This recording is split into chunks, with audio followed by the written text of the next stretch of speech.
And so we wondered, who did warn us about Sarah Jessica Parker? Well, welcome to Beyond the Screen, I'm Nate, and these are 10 celebrities who tried to warn us about Sarah Jessica Parker. Number 10, Kim Cattrall. Kim and Sarah's feud is the most public and longest lasting on this list, so let's get it out of the way. They met on the set of the show Sex in the City. That's right, I can spell it, but I can't say it. Other options were Flex in the City, which is about muscle men, Chex in the City, that is a show about Chex Mix, and Lex in the City, basically the same show but with Lex Luthor, Superman villain. They met on the set of this show, and money is what drove them apart. According to Kim herself, she admitted that as the years went by, she felt that she deserved a larger piece of the show's profits. Around the same time that these issues came to light, Sarah was given a new title on the show and a bump in pay. Now she was a producer making $300 grand, and it forced Kim to renegotiate her pay with the studios. According to the other cast members of the show, they refused to sit with Kim at lunch or even speak with her openly because they were just annoyed with the way she was handling things. Their friend got a bump in pay, and she should have been excited about that, not trying to one-up her by also getting paid. Later, when the show had finished its run and now a film was being developed, Kim was the only one who was holding out on the project. The reason this time was apparently a lengthy and public divorce, and her father was diagnosed with dementia. I would have said no to a movie too. That sounds pretty rough. Number 9, Anya Taylor-Joy. Anya's career has been growing with every new movie she makes. I most recently saw her in The Menu, and it is a wonderful movie. Go check it out if you haven't already. Anya shared a story on the Drew Barrymore show of a time when she ran into Sarah on the streets. She was just going through a breakup and had been watching The City to cope and gain confidence. So she wanted to thank Sarah for her role on the show and approached her. After telling her how much she appreciated her work and what she was going through, Sarah asked if she wanted to go back with her ex, but Anya said, "Oh no, that's the opposite," and Sarah inspired her to know that things will be better and she'll be okay. Sarah apparently said, "That's nice.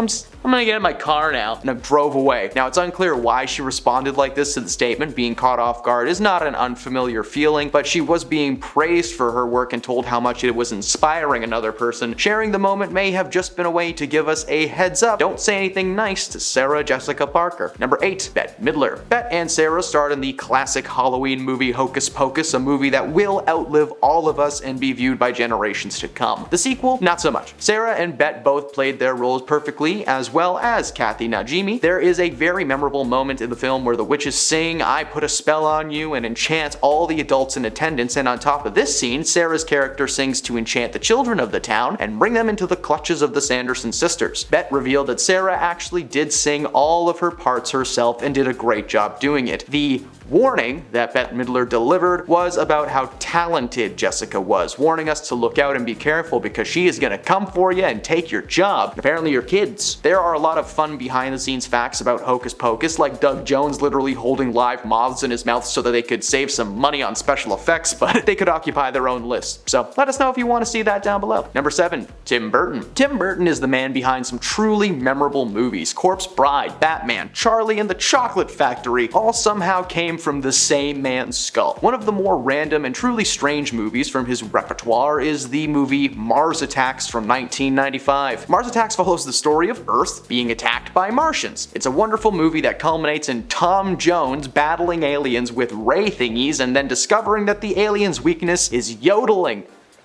That's in the finale of this movie. Earlier in the movie, though, we're introduced to Sarah Jessica Parker as Natalie Lake, who is one of several big-name celebrities involved in this movie. Other people were like Jack Nicholson, Jack Black, Danny DeVito, and Glenn Close, just to name a couple people. This movie deserves a remake or a re-release, something. It's just so wild. Tim warned us about Sarah by casting her in the role where her head is removed from her body and stitched to the head of a tiny chihuahua, probably being a metaphor for not letting her status get to her head, or maybe he just really wanted to see Sarah's head plastered onto a dog. That's probably it. Number 6, Hugh Grant. Hugh is a rom-com original, starring in several films as the leading man attempting to gain the affections of his A-list co-star. In the late 2000s, he was cast to star in a film with Sarah called Did You Hear About the Morgans? A film that follows their characters as a couple forced out of the big city after they become involved in the witness protection program. The premise sounds pretty neat, and I haven't seen it before, so it's on my list now. When speaking about his new role to outlets like MTV, he he has nothing but nice things to say about Jessica, with his only real negative comment being about her appetite. According to him, you put anything in front of her, it's gone in 4 seconds. So mean. The two actually grew very close during the production of this film and bonded due to their mutual fear of the final product. Number 5. Matthew McConaughy. This man is a treasure. Go listen to his book or read it if you have the patience. He starred in a rom-com with Sarah Jessica Parker in 2006, and rom-coms used to be his bread and butter before he was able to take on more serious roles and, get nominated for Oscars. The film followed Matthew's character, who is living with his parents as they hatch a plan to get their son out of their house. They hire Sarah Jessica Parker to essentially seduce this man into leaving the home. Kinda like that new Jennifer Lawrence movie, only that one is just way more graphic. When Matt was doing rounds for the press on this movie, he was asked about Sarah constantly. Were they together? How was the set? All of the gripping and hard-hitting questions. Well, it turned out that he had a massive crush on Sarah and made sure that she knew it. Now, not an actual real-world crush, it was more like a little kid crush, because he found love with his current wife, Camila Alves, around 2006, so nothing actually happened between himself and Sarah apart from the scenes that they did in the film. He seems to have nothing but nice things to say and only warns those who share this crutch to tread lightly. Number 4. Bruce Willis. Bruce and Sarah starred in a very low-rated action movie back in 1993 called Striking Distance. The film followed Bruce Willis as, you guessed it, a cop. Only this time he is a sergeant named Tom Hardy, no relation, who is transferred to the river rescue team after his partner falls off a bridge. Sarah plays his new partner, who helps him find the person who's dropping bodies left and right. Considering the caliber of Bruce's old movies, it is no wonder that this one is such a flop. According to the reviews, they tried to create a romantic angle between himself and Sarah, and while that might work in movies like The Fifth Element, this was not The Fifth Element. There is not much to be said about the cast and their views on each other because, from what I could tell, the press tour for this movie was basically non-existent. I guess in 1993 you could just slap Bruce Willis's name on a poster and it would sell tickets no problem, which is fair because that man has made some pretty solid movies. Number 3. Brendan Fraser. Okay, I'm just using this entry as an excuse to talk about one of Brendan Fraser's more forgotten film roles, where he played the live-action version of the cartoon Mountie Dudley Do-Right in the movie